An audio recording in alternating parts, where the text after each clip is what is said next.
Bonjour, je suis Jonathan, ingénieur avant-vente Netgear. Aujourd'hui, je vais vous présenter la configuration de Orbi avec une B-Box. Pour ce faire, nous avons besoin d'une B-Box de Bouygues Telecom et d'une base Orbi. Donc, sur la B-Box, nous allons connecter un câble Ethernet sur un des ports jaunes, un port LAN. Et ensuite, ce câble Ethernet, nous allons le brancher sur la base Orbi, sur son port Internet. On le reconnaît facilement aussi, c'est le port qui est jaune. Maintenant, nous allons nous connecter en Wi-Fi sur la base Orbi. En fait, au dos de la base, vous allez trouver un nom Wi-Fi avec une clé de sécurité. Donc, dans notre cas, c'est Orbi 91, le nom Wi-Fi. Et ensuite, je vais pouvoir rentrer la clé de sécurité qui est donc marquée au dos de la base. C'est aussi marqué sur le satellite. Donc, je valide. Mon PC Windows va donc se connecter sur la base Orbi. Je vais aller sur le site internet orbilogin.com et en fait, ça va faire apparaître l'assistant d'installation intégré dans la base Orbi.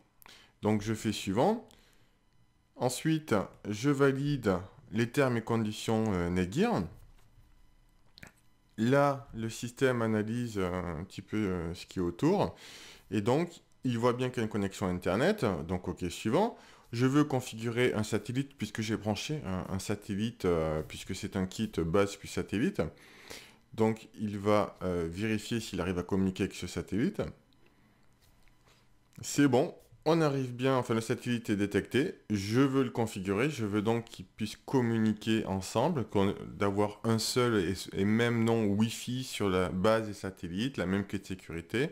Maintenant, je configure en fait le mot de passe du compte administrateur. Donc, dans notre cas, j'ai marqué mot de passe.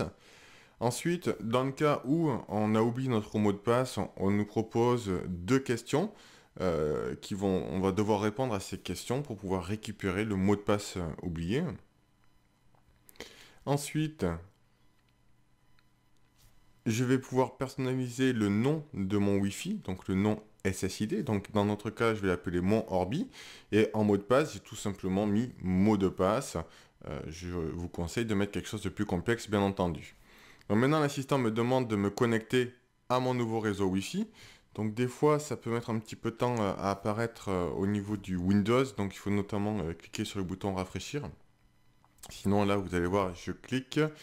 Et si je descends dans le menu, je vais donc trouver le nouveau Wi-Fi qui s'appelle Mon Orbi, dont la clé de sécurité est donc mot de passe. Donc, je connecte pas en PIN. Il y a possibilité d'avoir le code PIN, mais sinon, dans notre cas, ça sera donc mot de passe. Je valide.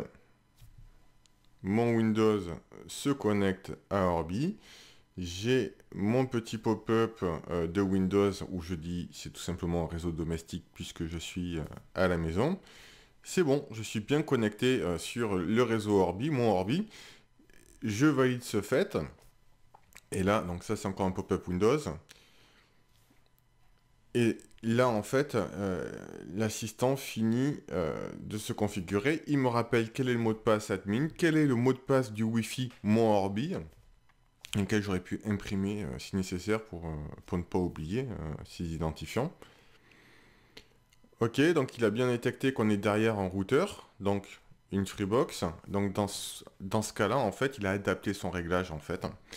Maintenant, il me propose de faire une mise à jour firmware, donc automatiquement, le système regarde s'il y a un firmware. Donc un firmware, c'est un micro-logiciel, c'est une mise à jour du système qui peut améliorer le fonctionnement global de votre système ou réparer des petits bugs. On peut ignorer cette étape, mais je vous invite quand même à mettre à jour, puisque généralement, un firmware vous amène des choses pour une meilleure expérience utilisateur, une meilleure performance, etc. Donc là, on a la mise à jour qui est en cours.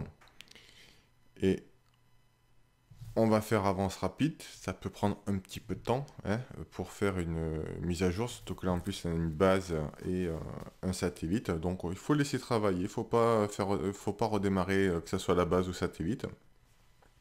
Et après, automatiquement, ça remonte. Donc ici, j'ai fermé, mais je vous invite à enregistrer votre produit pour recevoir les alertes, les offres Netgear, etc. Maintenant, nous allons accéder à la page de configuration de la B-Box 192.168.1.254 et son adresse IP par défaut. Ensuite, il suffit de rentrer le mot de passe administrateur de la B-Box, mot de passe que vous avez configuré lors de l'installation du produit. Une fois sur la page d'administration, il suffit de cliquer sur le bouton Wi-Fi pour étendre le Wi-Fi. Nous éteignons le Wi-Fi pour éviter des interférences avec Orbi. N'hésitez pas à nous contacter si vous avez des questions supplémentaires sur le produit. Merci, bonne journée.